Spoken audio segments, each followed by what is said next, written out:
už idėją iš visos širdies. Varom už Lietuvą. Visi iki vieno. Mes tikėjome, bet tai, kas vyksta, yra sunkiai suvokiama. Nerealu, labas Lietuva.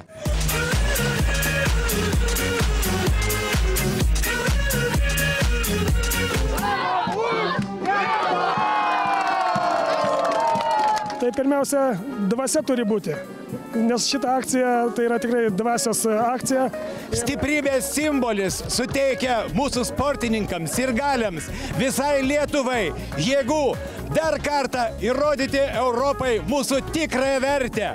Pasigirt, kad ir mes nedidelė tauta, bet stipri ir galinga esame. Įsiliejo, aš manau, labai daug. Jeigu mūsų yra Lietuvoje 3 milijonai, tai aš skaitau, akcijų nedalyvavo 3 milijonai, bet dušėje tie 3 milijonai buvo tikrai. Ir aš tikrai myliu Lietuvą. Ir aš tikrai myliu Lietuvą. Tik ar mylit ją jūs?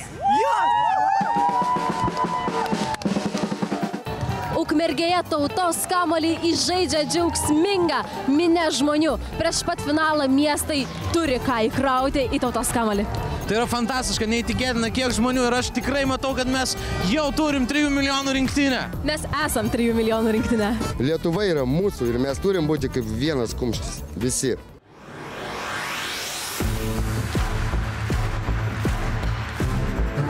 Geltona. Žalia. Raudona. Tai mūsų vis tiek šalies viltys, tikėjimai ir lūkesčiai. Kiekvienas jaunas ar vyresnis žmogus tiki Lietuvos jėga, tiki, kad pakartos ankstesnius laikus. Tegu būna šį čempionatą, šio amžiaus Lietuvos pergalė. Lietuva, Europos centras. Ačiū Dievui, kad yra tas krepšinis ir kad jis taip suvienyje tautą. Man nesvarbu kokia sporto šaka, svarbu, kad tauta būtų vieninga.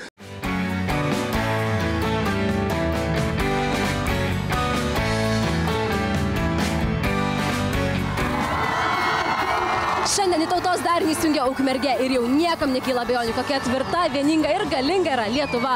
Pirmadienį 21 val. Tiesiogiai per TV3 žiūrėkite tautos kamuolių įteikimą rinktinės vyrams į rankas. O kol kas...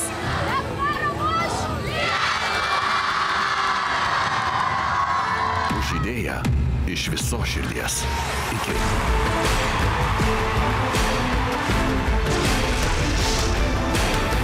Varom už Lietuvą. Visi iki vieno.